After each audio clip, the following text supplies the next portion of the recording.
The first time I saw the bus, it was already too late to wait for another one. It was just after midnight, and the road outside the old market was nearly empty, except for a few shuttered stalls, a broken streetlight, and a stray dog sleeping beside a pile of trash. The air had that dead, still feeling cities get after midnight, like everything real had already gone home, and whatever was left outside belonged to something else. I had missed the last regular bus by maybe 10 minutes. My phone battery was at 3%. I had no cash for a ride app, and walking home would have taken more than an hour through parts of the city I did not trust even in daylight. So when I saw headlights turning the corner, I felt relieved before I felt anything else. It was an older bus, the kind you still see sometimes on forgotten routes.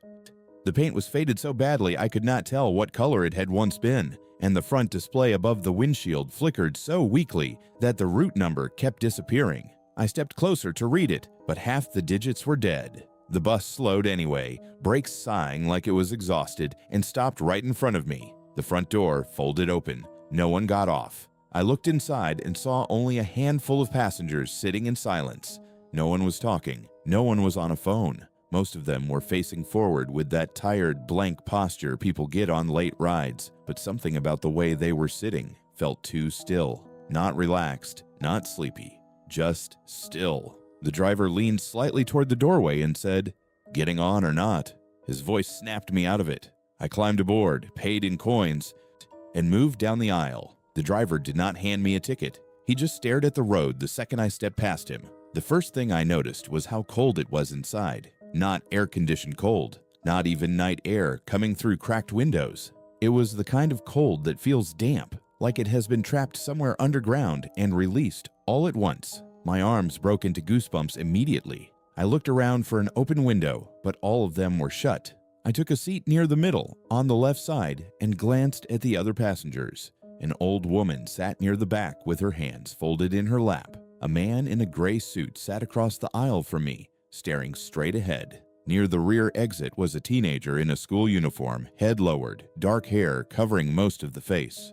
Closer to the front sat a heavy-set man wearing what looked like a work jacket, but even from where I was sitting, I could see dirt ground deep into the sleeves and collar, like it had never washed out. None of them looked at me. The doors hissed shut, and the bus pulled away. For the first few minutes, nothing seemed wrong except the silence. Every bus has its own sounds. Loose windows rattle, seats creak, engines drone, people cough, shift, mutter, clear their throats. But this one felt wrong because every sound came from the bus and none came from the people inside it. The engine growled, the tires hummed against the road. Something metallic knocked softly from the rear whenever we hit a bump. But none of the passengers moved. I told myself I was tired. That was it. Long day, overactive imagination. I leaned my head back and watched familiar streets pass outside. Then the bus skipped my stop. At first, I thought the driver had not seen me. I stood halfway up and reached for the cord above the window, but there was no stop request cord. I frowned, looked around, and noticed something that sent a quick, sharp pulse through my chest. There were no route maps inside, no safety signs, no advertisements, no scratched graffiti. The walls above the windows were bare, like everything that should have identified the bus had been stripped away. I walked a few steps toward the front and said, "Excuse me, you missed the stop." The driver did not answer. I spoke louder. "You missed the stop back there." Still nothing. I was close enough now to see the side of his face in the reflection of the windshield. He was an older man, thin, with pale skin stretched tight over his cheekbones. His hands gripped the wheel so hard the knuckles looked white. He was not ignoring me. I could tell from the way his eyes shifted in the glass that he heard me. He just was not responding. I felt irritated then, more than afraid. "Stop the bus," I said. That was when the man in the gray suit spoke behind me. "Sit down," he said quietly. I turned.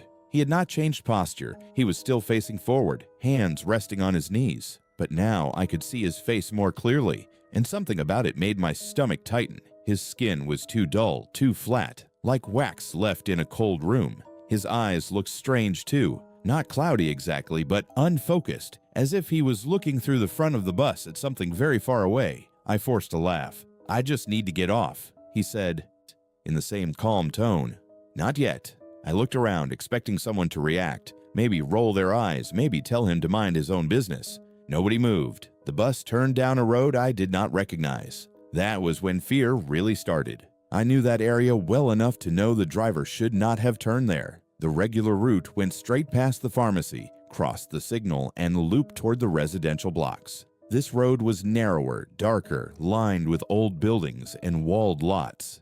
Half the streetlights were out. The windows outside looked empty. I took out my phone to check maps. The battery died in my hand before the screen fully lit. I stared at the black display for a second, then shoved it back in my pocket and tried to keep breathing normally. My chest had started feeling tight in that way fear causes. When you were trying not to panic because panic would make the whole situation worse. I went back to my seat, but stayed alert, watching every turn. A few blocks later, the bus stopped. No bell had rung. No one had pressed anything. The brakes let out a long groan, and the front door folded open. We were not at a stop.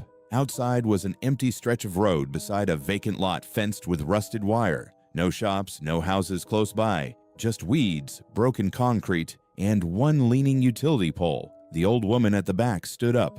It was the first movement any passenger had made since I got on. She rose slowly, like every joint hurt, and shuffled down the aisle without looking left or right. As she passed me, I smelled something I still remember too clearly: wet earth and old flowers. Not perfume, not body odor. The smell of a graveyard after rain. She stepped off the bus. The doors closed behind her immediately, and the bus pulled away before she had even reached the side of the road. I twisted in my seat to look out the rear window. For a second, I could still see her, standing perfectly still in the middle of that empty place, her back to the road, head slightly bowed. Then the bus turned, and she was gone. That should have been enough for me to demand the driver stop, to shout, to do something. But a horrible thought had taken hold in my mind by then, and it froze me. What if I was the only living person on that bus? It sounds ridiculous when said out loud. Even now, I know how insane it sounds.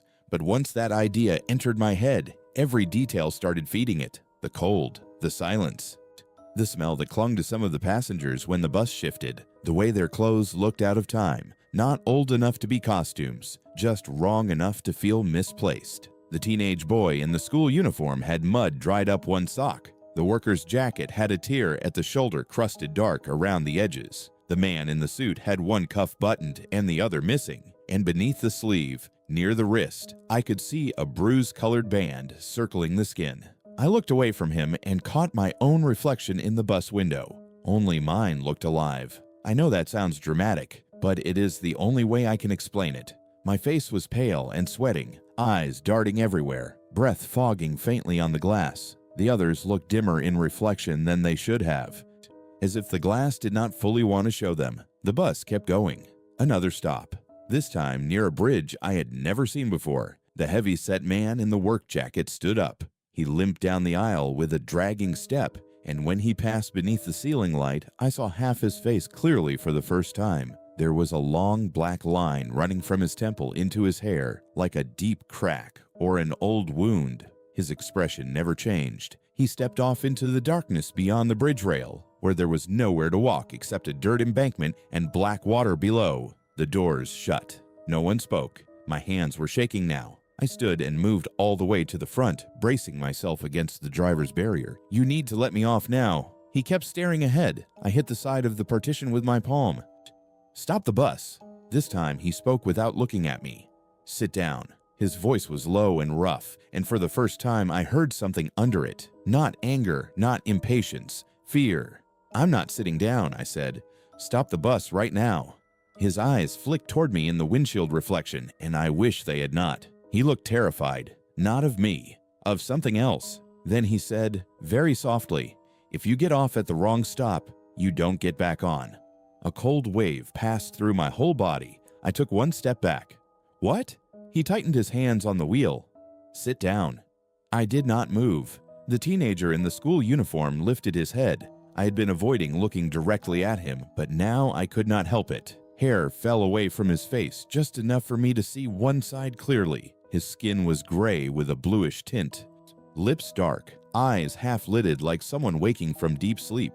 There was a mark around his neck, narrow and dark, disappearing into the collar of the uniform shirt. He looked at me for maybe 2 seconds. Then he said, in a tired voice that sounded much older than he was, "You shouldn't have boarded." My mouth went dry. The bus interior felt smaller, the aisle narrower, the roof lower. Every instinct in me screamed to run, but run where? The doors only opened when the driver stopped. The windows did not look like they could be forced. And worst of all, some part of me had started believing him. You shouldn't have boarded. I stumbled back into my seat, not because I wanted to obey, but because my knees suddenly felt weak. The bus rolled deeper into parts of the city I did not know existed. Empty intersections, long walls with no gates, factories with broken windows, quiet service roads running behind neighborhoods I recognized from the other side. It was like being driven through the backside of the world, through places people passed all the time without ever seeing. At the next stop, no one got off. At the one after that, the man in the gray suit rose from his seat. He turned into the aisle and for the first time faced me completely. There are moments your mind preserves with cruel clarity. That was one of them. His suit was old-fashioned but neat, except for the front of the shirt. The fabric there was discolored in a wide stain spreading from just below the ribs. Water, I thought at first. Then I realized it was too dark even in the weak bus lights. He saw me looking. His expression did not change, but his voice, when he spoke, even sounded almost kind. "When it stops for you," he said, "do not look back." Then he stepped off the bus into an underpass flooded with shadow, so deep it looked solid. The doors closed. I sat frozen. I do not know how long the ride lasted after that. 10 minutes, 20, an hour. Time felt wrong inside that bus. The city outside had grown stranger, and the remaining passengers seemed farther apart, even though none of us had moved much. Just me, the driver, and the teenager now. Then the bus began slowing again. We were pulling up beside a road I knew. I recognized the cracked wall first, then the corner T-stand, then the narrow lane leading toward my neighborhood. Relief hit me so suddenly, it almost made me dizzy. This was only a 10-minute walk from home. I could make it. I could get off and never think about this again.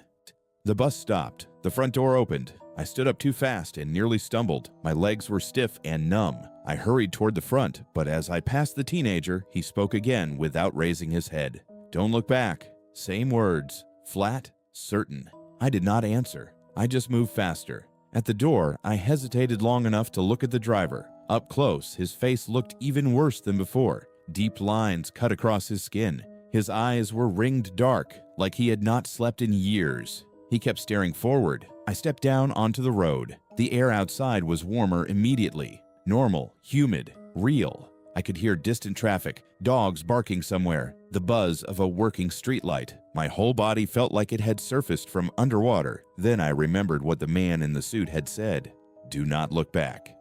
I started walking. The bus doors folded shut behind me. I heard the engine idle. Then I heard nothing. No movement, no pull away, no change in sound, just silence at my back. Every instinct told me not to turn around, so of course that became the only thing I wanted to do. I made it maybe 15 steps before I stopped. There was no reason for the bus to still be there. That was what I told myself. Maybe the driver was watching me. Maybe this was some prank, some nightmare, some bizarre misunderstanding that would make sense if I just looked. I turned. The road behind me was empty. No bus, no headlights, no sound fading into the distance. Nothing. I stood there with my heart hammering so hard it hurt, staring at a stretch of road where a full-size bus had been less than 3 seconds earlier. Then I heard it, not behind me. Ahead, the faint hiss of folding doors opening somewhere down the lane. I looked toward the dark mouth of the side street leading into my neighborhood. There were no headlights there, no visible vehicle, but from somewhere inside, that darkness came the low idle of an engine. Waiting.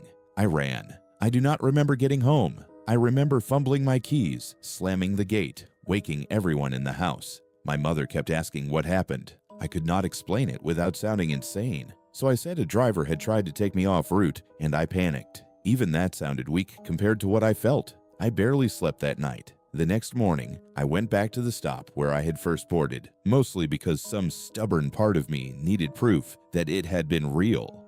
I asked a tea seller there if old buses still ran that route after midnight. He looked at me strangely and said, "No, not anymore. Late service had ended years ago after an accident." I asked what accident. He shrugged and told me an overnight bus had gone off the road during monsoon season. Brakes failed near the canal road. A lot of people died, driver too. He did not remember the exact year. Then he said something I have never forgotten.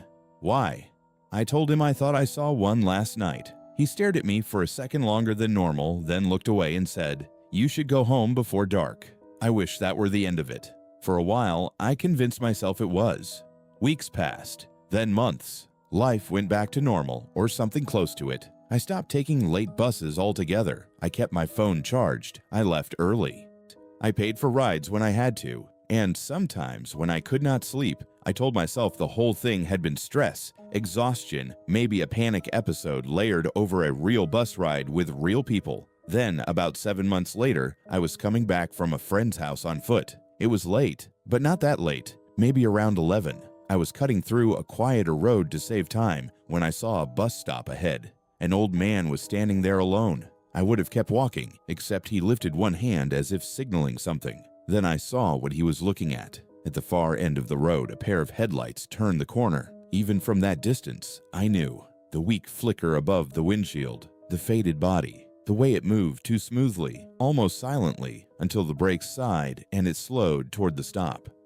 The old man stepped forward. Before I even knew what I was doing, I shouted, not words at first, just a yell, loud enough to make him turn. Then I ran toward him and grabbed his arm before the bus fully stopped. He tried to pull away, startled, and I said the first thing that came to my mind, "Don't get on that bus." He stared at me like I was crazy. The front door folded open. Cold air spilled out across the road. I looked past him into the dim interior. Only 3 passengers, one old woman at the back with folded hands, one man in a gray suit, one teenager with his head lowered. The driver turned his face slightly toward me. And though I know this should be impossible, though I know no one will believe me, I am telling you exactly what I saw. He was me, older, paler, hollow-eyed. Hands clenched tight on the steering wheel, staring straight ahead like he was afraid to look anywhere else. The old man jerked his arm free and backed away, cursing at me. When I looked back, the doors were already closing. The bus pulled off without him, without a sound louder than a sigh, and slid down the road into the dark. I have never waited at a bus stop after sunset again, but sometimes, very late at night, when traffic outside thins and the city goes quiet, I wake to the sound of brakes outside my house, a long, tired hiss, then the folding creak of doors opening, and even with my eyes shut, even lying completely still in bed, I know exactly what is waiting on the road. It is not there for my street. It is waiting for my stop. The bus terminal should have been closed by the time I got there. It was raining hard enough to blur the lights into long smears of white and yellow, and most of the station had already gone dark. The food stalls were shuttered. The ticket windows were closed. Plastic wrappers and wet leaves kept skidding across the concrete every time the wind pushed through. There were only 2 other people I could see under the terminal roof, both asleep on separate benches with their bags clutched against their chests. I almost turned around right there and called someone to pick me up, but my phone had no signal. The battery was under 10%, and I had already been stranded once that week. I just wanted to get home. I checked the board hanging over the bays, but half the route lights were dead. Most of the listings were blank. One row kept flickering on and off with my town's name half visible between static lines. The bay number beside it changed every few seconds. First 7, then 12, then blank, then 7 again. I stood there for almost a minute watching it glitch, trying to decide whether it was broken or whether I was just tired enough to misread it. Then an old cleaner pushing a cart past the waiting area slowed down and glanced up at the board. "You waiting for that one?" he asked. I said yes. He did not stop walking. "Don't." I actually laughed a little because I thought he was joking about the late hour or the weather. Why? But he just kept pushing the cart into the dark end of the terminal and did not look back. I should have taken that as enough. Instead, I moved to Bay 7. The rain was louder there because the metal roof over that side of the station had gaps in it. Water dripped steadily through the holes and spattered onto the cracked floor. I stood with my backpack in front of me, watching the access road beyond the terminal fence. Every few seconds, headlights swept past somewhere farther out on the main road, but nothing turned in. Then I noticed I was not alone. A woman was standing 3 pillars away from me, holding the hand of a little girl in a red sweater. I had not heard them approach. The woman looked to be in her 30s maybe, with wet hair stuck to the sides of her face and a long beige coat darkened by rain. The little girl was staring toward the road without moving, her other hand clutching a stuffed rabbit by one ear.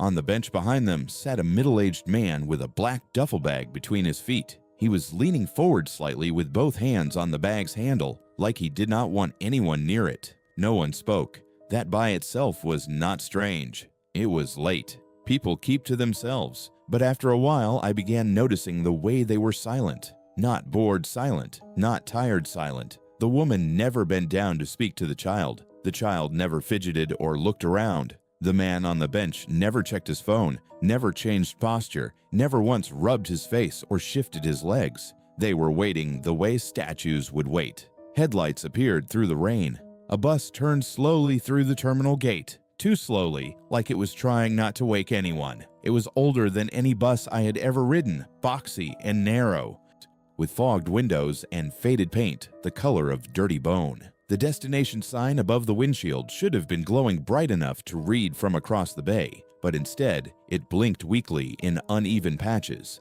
My town's name appeared for a second, then vanished behind a row of broken pixels, then appeared again with half the letters missing. The bus stopped in front of Bay 7, its doors folded open. No driver called out the route. No conductor leaned out. No engine revved impatiently. It just sat there with rain ticking against the windshield and the interior lights burning a dim yellowish color that made everything inside look stale. The woman and the little girl boarded first. Then the man with the duffel bag stood and climbed on. Then it was my turn. The first thing I felt when I stepped inside was the cold. It was not the usual chill from rain-soaked clothes and open doors. It was deeper than that, the kind of cold that settles in old basements and hospital corridors after midnight. The air felt damp, heavy, and wrong. My hand on the rail instantly felt numb. The driver sat behind the wheel, wearing a dark uniform jacket with the collar turned up. He did not look at me when I boarded. He just held one hand out beside him for the fare. I gave him the cash, but he did not count it. He dropped it into the metal box without a glance and jerked his thumb toward the aisle. I moved farther inside. There were more passengers than I expected. Maybe 8 or 9 in total, scattered through the bus. An old man asleep against the window near the rear. A young couple sitting together 3 rows ahead with their heads lowered. A student-looking boy near the middle aisle seat with a backpack on his lap. A woman in a nurse's uniform near the back, staring down at her folded hands. Not one of them was speaking. The woman with the little girl took seats across from each other instead of side by side. That looked odd enough to catch my attention immediately. The child sat by the window, still holding the rabbit, feet not touching the floor. The mother sat in the aisle seat across from her, facing forward. Neither acknowledged the other. The man with the duffel bag sat near the rear exit and tucked the bag between his shoes. I chose a seat close to the front because I knew I would have to get off alone later and did not want to be trapped walking the aisle in the dark. As the doors folded shut and the bus pulled away from the bay, I looked back once more toward the terminal. The cleaner was standing at the far end under a dead light. Even from that distance, I could tell he was watching our bus leave. Then the rain swallowed him. For the first 10 minutes, I kept trying to convince myself that the atmosphere felt strange only because of the hour and the storm. The wipers dragged back and forth over the windshield with a tired scraping noise. Water streamed down the side windows in thick lines. The engine made a low, droning growl that seemed too loud when no one else was talking. Outside, the city kept getting emptier. We passed neighborhoods I recognized at first. Closed pharmacies, dark apartment blocks, a row of tea stalls with their plastic chairs stacked on tables. Then we turned onto a road I did not know. That got my attention. I leaned forward slightly and looked toward the front windshield. Maybe there was a detour because of the rain. Maybe flooding had blocked the usual route. But the driver gave no announcement, and no one else reacted, not even a glance. Not even a mild sigh of annoyance. I checked my phone. No signal. That in itself was not impossible during a storm, but the battery had dropped from 8% to 3% without me using it. I opened the map anyway. My location blinked for a second, placed me in the middle of a gray patch with no road names, then froze and vanished. I put the phone away and looked around again. The little girl was staring at me. She had not moved at all, but her eyes were fixed on me now. Not curious, not shy, just fixed. Her face was small and pale under the bus light, and the stuffed rabbit hung from her hand upside down, dripping rainwater onto the floor. I offered the kind of awkward, polite half-smile adults give children. She did not smile back. Instead, very softly she said, "This one doesn't stop for everyone." I thought I had misheard her. I glanced toward the woman across from her, expecting some reaction, but the woman was still facing forward like she had heard nothing. "What?" I asked. The girl lowered her eyes to the rabbit again and said nothing more. A few minutes later, the bus stopped. Not at a terminal, not at a marked stop, just in the middle of a narrow service road lined on one side by a high wall and on the other by open drainage water black with rain. The doors folded open. No one got off for several seconds. Then the old man near the back stood up.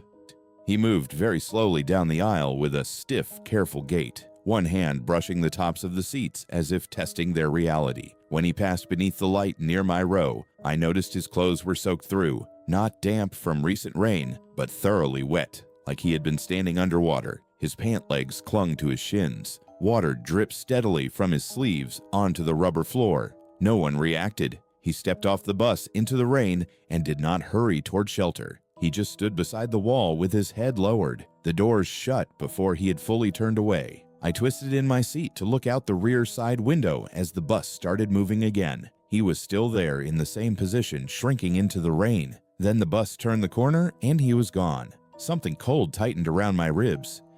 I leaned across the aisle and called toward the front. "Excuse me, is this route diverted?" The driver did not answer. I raised my voice. "How long until the main road?" Nothing. The woman with the child slowly turned her head toward me. Her movement was so smooth, so delayed, that it made my skin crawl. She looked at me with dark, tired eyes and said, "He doesn't talk once it begins." I stared at her. "Once what begins?" She looked forward again and did not answer. The bus kept moving. It seemed to be taking roads that existed beside other roads, hidden ones, lanes behind warehouses, service alleys running behind rows of houses, streets with no shops, no traffic, no pedestrians, only walls and drainage ditches and electrical poles. Once or twice, I caught glimpses of familiar areas through gaps between buildings, which somehow made it worse. We were close to the real route, running alongside it like something shadowing it just out of sight. I began counting the passengers. It was a stupid thing to do,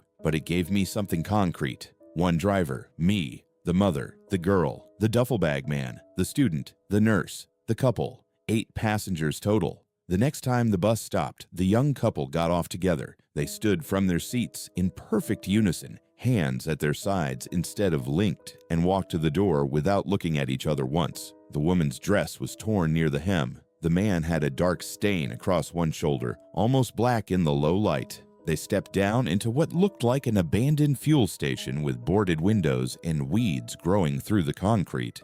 The bus drove away before they reached the station building. I turned in my seat to keep them in view as long as I could. They had stopped walking. Both were staring at the bus, watching it leave. The student next to the aisle finally moved. He shifted his backpack higher against his chest and muttered, almost to himself, "Don't watch them."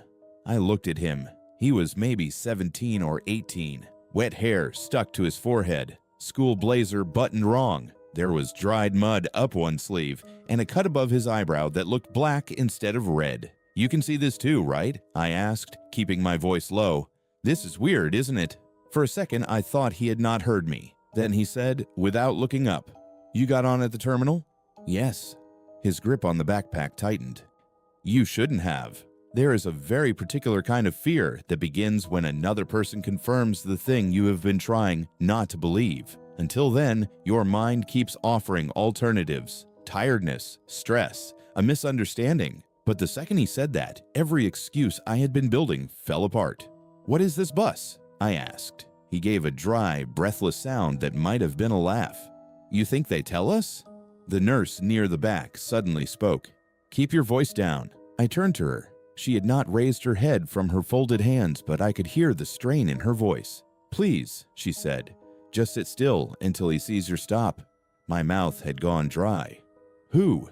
No one answered. Rain battered the side windows. The wipers scraped. The engine droned. And under all that, I began to hear something else. Breathing. At first, I thought it was one of the passengers. Then I realized it was too heavy and too close to the floor. It sounded like someone crouched beneath the seats, inhaling wetly through a blocked throat. I looked down the aisle trying to find where it came from, but each time the bus hit a bump, the sound shifted, moving from the rear to the middle to somewhere almost under my own feet. The little girl started humming. It was not a song I recognized, just a small rising and falling tune, tuneless and tired, as if she had heard it too many times to care anymore. The rabbit dangled from her hand, leaving a dotted trail of water each time the bus swayed. I stood up. I could not sit there another second. I went to the front and braced my hand against the metal partition near the driver. "Stop the bus," I said. He did not move. "I need to get off now."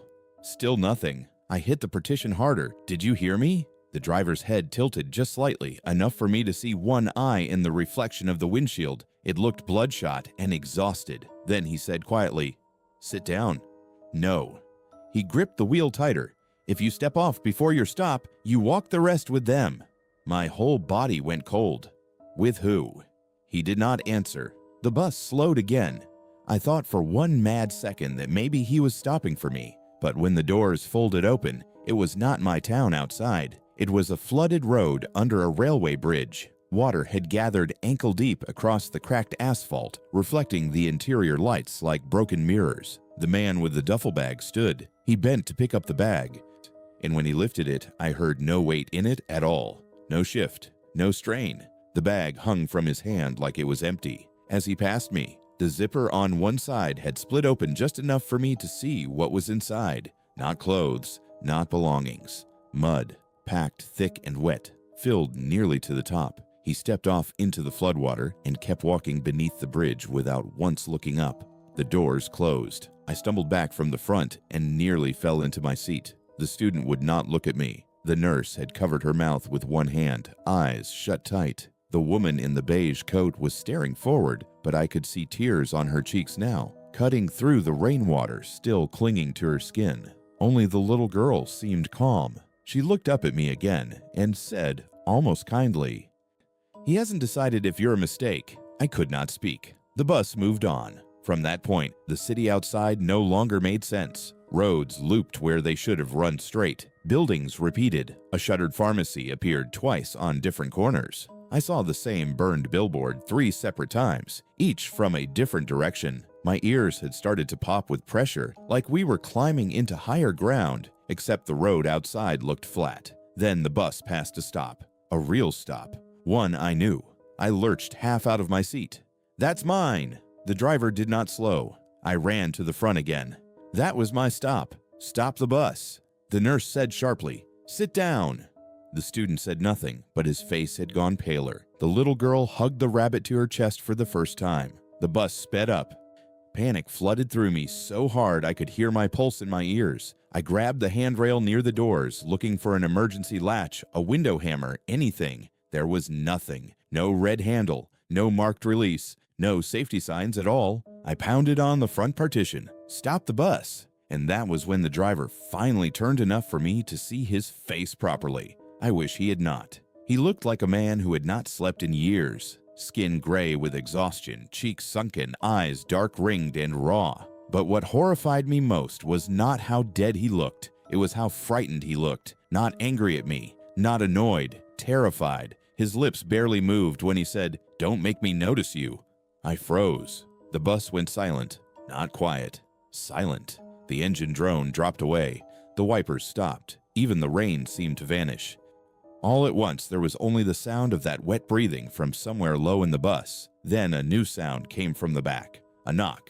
3 slow taps on the rear window from the outside. Every passenger except me lowered their head. I turned before I could stop myself. Something was keeping pace with the bus. At first, I could see only a shape through the rain-streaked glass, running or gliding beside the rear section where no person could have kept up at that speed. Then lightning flashed somewhere far off, and for one bright instant, I saw a long, pale face level with the window, smiling too wide, rain pouring over skin that looked swollen and colorless, like something pulled from deep water. Then darkness returned. The nurse made a strangled sound. The student whispered, "Don't let it know you saw." Another knock. This time closer, along the side window. Tap, tap, tap, moving forward. I sat down because my legs stopped working. The sound traveled seat by seat along the bus exterior, always 3 knocks at a time. Passengers kept their heads bowed as it moved closer. The little girl had her eyes closed now. The woman in the coat was trembling so hard the whole seat shook. Even the driver had hunched lower over the wheel. Tap, tap, tap, near the middle, tap, tap, tap, right beside me. I stared straight ahead so hard my eyes watered. Nothing happened for several seconds. Then the bus lurched violently, and all the interior sounds returned at once. Engine, rain, wipers, rattling glass. I gasped like I had been holding my breath underwater. The student beside me let out a low, shuddering exhale, and then the bus began to slow. The driver spoke without turning. "Next one." No one moved. I looked through the windshield and saw a bend in the road ahead, leading toward a cluster of dim streetlights. My chest tightened. I knew that corner. It was near the entrance to my neighborhood, not exactly my usual stop, but close enough to run from. "Is that mine?" I asked. No one answered. The bus rounded the bend and came to a stop beside a crooked signpost half hidden by overgrown bushes. I had walked past that sign 100 times in daylight. I knew exactly where I was. The doors folded open, cold air spilled in. No passenger got up. I stood slowly, legs shaking. The student looked at me once, finally meeting my eyes. "Don't run until the doors close," he said. I nodded because it was the only thing I could do. As I stepped into the aisle, the little girl spoke one last time. "If it calls you," she said, "don't turn around." I moved to the front door. The driver kept staring ahead. Up close, the skin of his hands looked rubbed raw against the steering wheel. I stepped down onto the wet road. The air outside felt warmer instantly, thicker and real. Rain struck my face. Somewhere nearby, a dog barked. I could smell wet concrete and drain water and leaves. Normal things. Real things. Behind me, the bus doors were still open. I remembered what the student had said, so I forced myself to walk, not run. 1 step, 2, 3. I counted them in my head. The doors folded shut. Only then did I run. I sprinted toward the neighborhood entrance without looking back, shoes splashing through shallow water, backpack pounding against my shoulders. I had almost reached the first lit house when I heard it. My name, called from behind me in my mother's voice. I stopped so suddenly I nearly slipped. It was perfect. Not similar, not close. Perfect. The exact tone she used when calling me in from outside as a child. Warm, impatient, familiar. My whole body tried to turn on instinct. Then I remembered the girl's voice. "If it calls you, don't turn around." So I ran harder. I reached home soaked, breathless, and half sick with panic. I banged on the gate until my brother opened it, and when he saw my face, he thought I had been attacked. I told them some drunk men had followed me from the bus. It was the only explanation I could say out loud without sounding insane. I did not sleep that night. The next morning, I went back to the terminal. In daylight, it looked smaller, dirtier, completely ordinary. The bays were crowded, conductors were shouting routes, tea sellers were doing business. For a while, I almost felt foolish. Then I found the cleaner. Same man, same cart, same tired face. I walked up to him and asked, "What did you mean last night when you told me not to wait for that bus?" He looked at me for a long moment, and whatever he saw in my expression seemed to answer his question for him. "You got on," he said quietly. I nodded. He glanced around before replying. "That bay gets used sometimes after service ends." "By who?" He shook his head. "Not by who."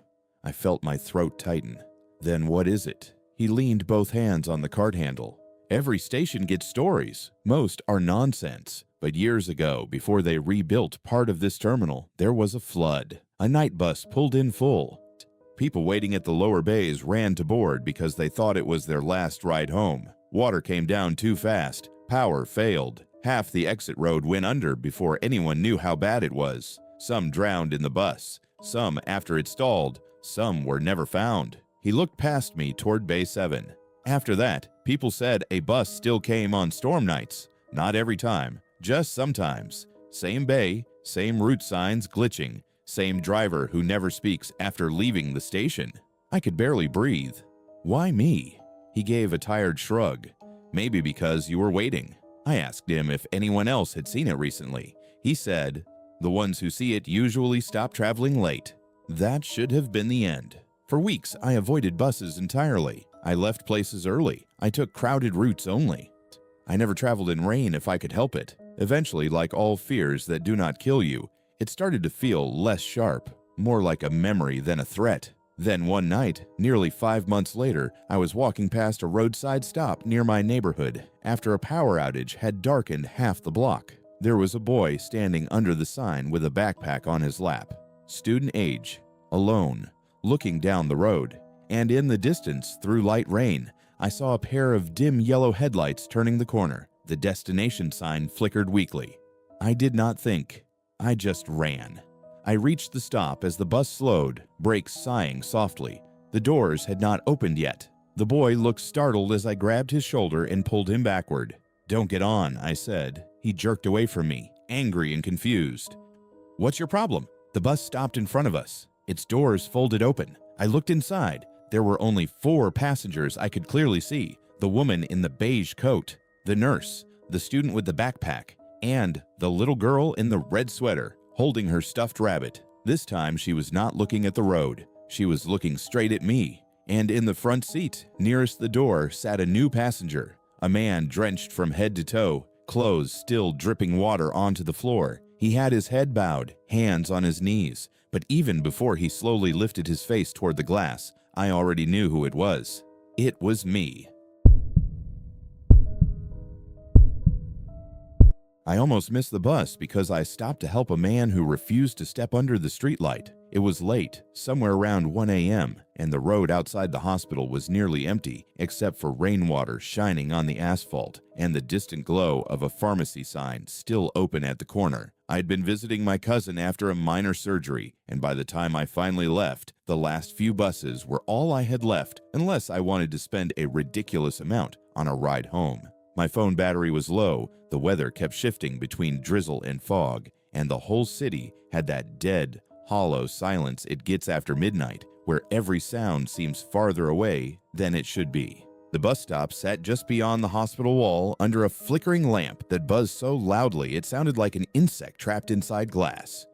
There was only one other person there when I arrived. He was standing just outside the circle of light, not pacing, not smoking, not checking a phone. Just standing there with his head slightly lowered, hands by his sides, like he had walked to the edge of the light and decided not to come any closer. I noticed him because I nodded the polite way people do when they are forced to share an empty place at night, but he did not nod back. He did not even seem to register me. I figured he was tired, upset, drunk, or maybe just trying not to interact with anyone, so I left it alone and sat down on the metal bench. A minute later, I heard shoes scuffing weakly across the pavement behind me. An older man was coming from the hospital gate, moving slowly, one hand pressed to his side. He looked unsteady, not collapsing, but weak enough that it made me stand up automatically. He was not elderly exactly, maybe late 50s, but his face had that drained, gray look people get after bad news or long illness. He came close enough to the bus stop to see the bench and seemed about to sit, then stopped and looked toward the dark figure standing beyond the streetlight.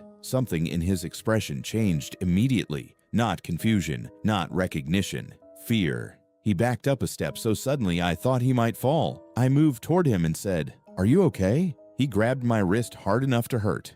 "Don't talk to him," he whispered. I looked past him toward the other man. The figure still had not moved. "What?" I asked. The older man's grip tightened. "Don't let him hear you invite him." I stared at him, sure I had misheard. His breath smelled faintly medicinal, and his eyes were wide in a way that made me think he was either delirious or terrified out of his mind. "Sir," I said carefully, "do you need help getting back inside?" He shook his head once. No, I need to leave. Just not with him." I should have walked away right then. I know that now. But there is a powerful part of the brain that keeps trying to make weird things ordinary. Mine was working overtime. I told myself the man was a patient, confused from medication. The other person at the stop was probably nothing more than some silent stranger in dark clothes. The whole thing would feel stupid in 5 minutes. Then headlights turned the corner. A bus approached through the mist. Its beams diffused in the fog until it looked less like a vehicle and more like 2 pale circles floating toward us. I felt immediate relief. Whatever this was, it would end the moment more people arrived. The bus pulled up with a long, tired hiss of brakes. It was old, older than most night route buses still running in the city. The paint was faded and patchy. The route display above the windshield flickered unevenly, bright 1 second and dead the next, but I could make out my route number between the missing segments. The front door folded open. The man outside the light moved first. He stepped forward without hurry and boarded. The older man beside me made a sound so low and thin it almost did not seem human. "Wait," I said, trying to steady him. "Maybe this isn't your bus." But he was staring at the open doorway like it was a mouth.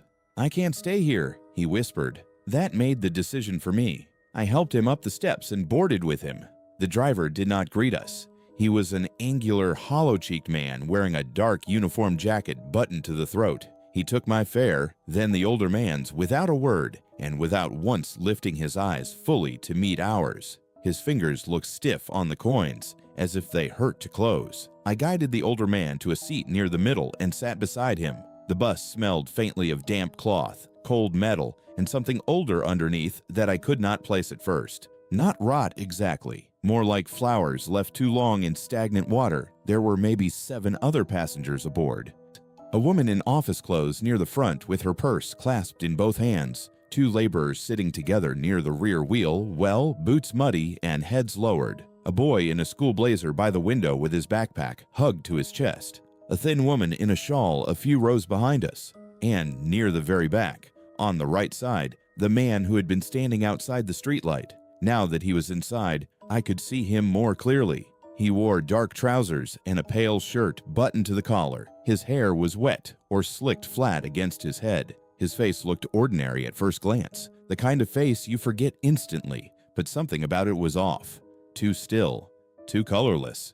His eyes were open and aimed forward, yet they seemed fixed on nothing at all. The doors folded shut and the bus moved on. For the first few minutes, nothing happened. Rain ticked softly against the windows. The wipers dragged across the windshield. The engine gave off a low, even drone. I could feel the older man beside me trembling, but I still believed I would get him home, get off at my stop, and later laugh at how tense the whole thing had made me. Then the older man leaned toward me and said, almost without moving his lips, "Do not answer if he speaks to you." I kept my eyes forward. "Who?" He swallowed. "The one from the dark." A pulse of irritation went through me, the kind fear sometimes turns into when it wants to protect itself. "You know him?" "No." "Then what are you talking about?" The older man licked dry lips and stared at the floor. "I saw him once before." That chilled me more than I wanted to admit. "Where?" "On a different bus." I turned to look at him properly. His skin was clammy. There was adhesive tape still stuck to the back of one hand, like he had recently had an IV. He looked sick, yes, but not confused. Not the way confused people look. He looked like someone reliving something. "What happened?" I asked. He shut his eyes. A woman spoke to him. Before I could ask more, the bus slowed. We were nowhere near a marked stop. Outside was a narrow road running behind warehouses, all chain-link fences and wet walls. No shops, no homes, no reason for passengers to get off there. Yet the bus stopped anyway, and the doors folded open. The woman in office clothes stood up. She moved oddly, not stiff exactly, but as if she had known the bus would stop there long before it did. She stepped down into the wet darkness without glancing left or right. The bus pulled away before she reached the fence. I twisted to look through the rear side window. She had stopped walking. She was standing in the road with her back to the bus, arms hanging at her sides. Then the fog swallowed her. I faced forward again, trying not to let my breathing change. The older man beside me whispered, "It picks." "What picks?" He did not answer. I looked toward the front to say something to the driver, but before I could stand, the boy in the school blazer turned slightly in his seat and looked straight at me. He could not have been more than 16. Rain-dark hair clung to his forehead. One sleeve of the blazer was smeared with dried mud. His face was pale, but his eyes were alert in a way none of the others had been. Very quietly, he said, "If you can get off, don't wait for your stop." I stared at him. The older man beside me made a frightened sound in his throat. "No," he whispered. "No, you can't." The boy faced forward again. My mouth had gone dry. I stood up and went toward the front.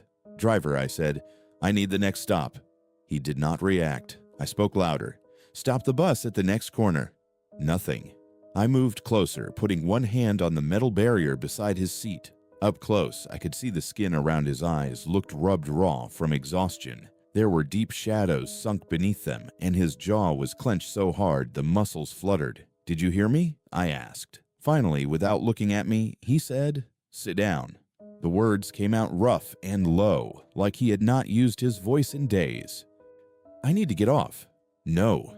The flatness of that answer sent a shock through me. "What do you mean, no?" His hands tightened on the wheel. "Sit down."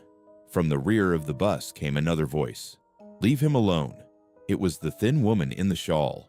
I turned toward her. She was staring at me with wide, shining eyes, fingers twisted hard into the fabric over her knees.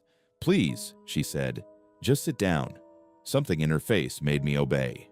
I went back to my seat. The older man beside me was shaking even harder now. The bus rolled deeper into parts of the city I did not know. Not new neighborhoods, not exactly. More like forgotten margins between real places, service roads behind residential blocks, empty lanes running beside drainage canals. Dark industrial stretches where the streetlights were too far apart and the buildings had no names. Every so often I glimpsed a familiar road through gaps in walls or between rows of houses, but the bus never joined them. It moved beside them, parallel, as if following routes that ordinary traffic did not use. The man at the back still had not moved. Then he spoke. "You helped him?" His voice was calm, soft, and somehow perfectly audible over the engine. Every muscle in my body locked. He was speaking to me. I did not turn around. The older man beside me let out a broken whisper. "Don't answer." The man at the back spoke again. That was kind. Something about those words felt wrong in a way I cannot fully explain. It was not the tone. It was not sarcasm. If anything, he sounded sincere. But the sincerity was the worst part, because it felt like someone imitating politeness without understanding what it was for. I kept my eyes on the front windshield. No one else on the bus moved. Then, from somewhere near the rear window, I heard 3 soft taps. Tap, tap, tap. The older man beside me whimpered. I turned slightly despite myself, not enough to face the back, just enough to see down the aisle. No one had moved. A second later came another 3 taps. Tap, tap, tap. This time from the opposite side window. The laborers at the back lowered their heads in unison. The boy in the school blazer hugged his backpack tighter. The man in the pale shirt did not react at all. "What is that?" I whispered. The older man's voice barely existed. It knows he spoke. My skin prickled from scalp to ankle. The tapping came again.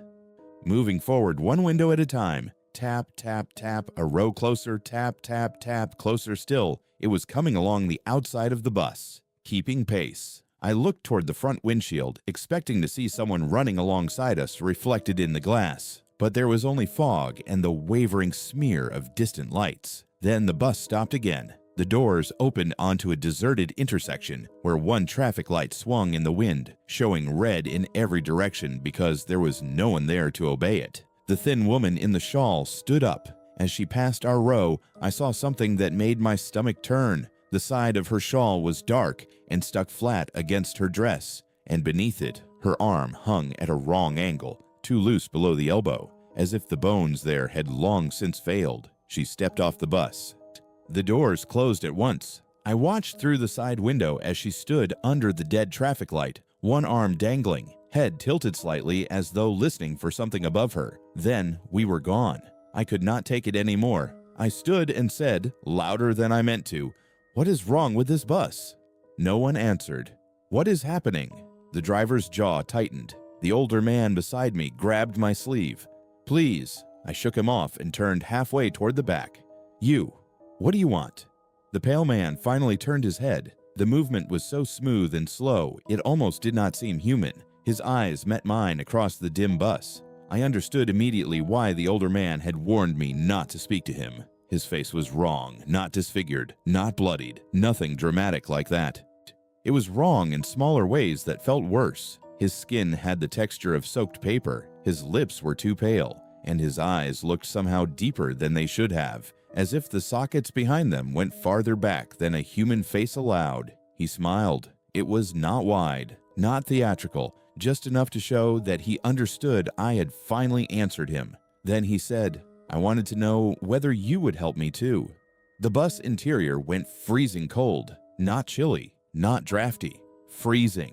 My breath fogged in front of my face. The older man beside me gave a strangled gasp and clutched my arm with both hands. The boy in the blazer whispered, "You shouldn't have done that." I backed toward the front. "What are you?" I asked. The driver slammed one hand against the wheel. The sound cracked through the bus like a shot. "Enough," he snapped. It was the first real force in his voice, and every passenger went still in a different way than before, like animals hearing something larger nearby. The driver took one harsh breath and said, more quietly, "Sit down, all of you." I sat. So did the older man, though he never let go of my sleeve. The pale man at the back faced forward again. The bus moved on. For several minutes, no one spoke, no one tapped. The only sounds were the engine, the wipers, and the older man's shallow breathing. I could feel my own heartbeat in my teeth. I kept telling myself there had to be an explanation, a gang, a shared delusion, a medical episode, anything. But every explanation I tried collapsed under the weight of what I had already seen. Then the older man leaned close and whispered, "If it offers you a seat, don't take it." I stared at him. "What?" He did not answer. His eyes were fixed on the aisle. I followed his gaze. The pale man had stood up. He was no longer at the back. I do not know when he rose. I do not know how long he had been there watching. He stood one row behind us, one hand resting lightly on the top of an empty seat. "I can stand," I said immediately. Before he even spoke, he tilted his head. "I wasn't speaking to you," he said. The older man beside me made a sound like he was choking. The pale man looked down at him with that same soft, awful politeness. "You look tired," he said. "Please, take my seat." The older man clamped both hands over his mouth. The pale man waited. The silence stretched until it felt physical. Then, in a trembling voice behind us, one of the laborers said, "He doesn't want it." The pale man turned his head toward the rear. I never saw the laborer's face clearly after that because the interior lights flickered all at once and the whole bus plunged into stuttering shadow. But I heard something move faster than footsteps, heard one muffled cry, heard the bus shudder hard on its suspension like a sudden weight had slammed into the back section. Then the light steadied. One of the two laborers was gone. The other sat rigid, staring straight ahead, with both hands pressed flat to his knees. Mud from his boots had been smeared halfway into the aisle, as if something had dragged through it. The pale man was back in his seat at the rear. No one spoke again. I do not know how long passed after that. Time had become unreal inside that bus. Streets outside repeated. I saw the same shuttered bakery twice, the same broken billboard 3 times. Once we passed the hospital again, or something that looked exactly like it, but older, darker, with half the windows blacked out. Then the bus began to slow. Ahead, through the wet windshield, I saw a road I recognized. My stop. Not exactly the bus stop marker, but the road leading to my neighborhood. Only a short walk from home. Relief hit me so hard it made me dizzy. I stood up before I even realized I had done it. The older man grabbed my arm. "No, it's my stop." He shook his head frantically. "Not yours. Not if it chooses it." The driver spoke without turning. "Sit down." "No," I said. "That's my road." The bus stopped. The doors folded open. Outside was the entrance to my neighborhood, the convenience store on the corner, the broken curb, the hanging wires above the lane. It was all correct, completely, impossibly normal. I moved toward the doors. The older man would not let go. "Please don't." I pulled free. Then the boy in the school blazer spoke, for the first time since warning me earlier. "If you get off now," he said, "don't let it thank you." I looked at him. His face was pale with fear, but serious. He was not trying to confuse me. He was trying, in the only way he could, to save me. So I stepped down from the bus without saying a word. The air outside felt warmer instantly. Real air. Wet pavement, distant cooking smoke from somewhere in the neighborhood, the hum of electricity, a barking dog. I took 3 steps away from the bus. Then, from behind me, in a voice calm and gentle as rainfall, the pale man said, "Thank you." Every nerve in my body seemed to fire at once. I did not turn around. I ran. I ran through the neighborhood entrance, past the convenience store, past the alley where the stray cat slept, past 2 houses with porch lights still on. I did not stop until I reached my gate and nearly ripped it off its hinges trying to get inside. My father opened the door with half the house awake behind him, and one look at me was enough to make everyone start talking at once. I told them a man had followed me off a bus. That was close enough to the truth for the way I felt. I barely slept. The next day, I went back out in full daylight and walked to the stop where I had gotten off. I told myself I was checking whether the route had changed, whether some old bus had been privately hired, whether there had been roadworks forcing detours. Anything. At the tea stall near the corner, I asked the owner if the night bus still ran after midnight. He frowned and said that particular late route had been reduced years ago. "Why?" he asked. I said, "I got off one here last night." He stared at me. "From where?" I told him the hospital stop. For a few seconds, he said nothing. Then he wiped his hands on a rag and said, "That route had an incident once." I felt my stomach tighten. "What kind of incident?" He looked toward the road as if checking who else might hear.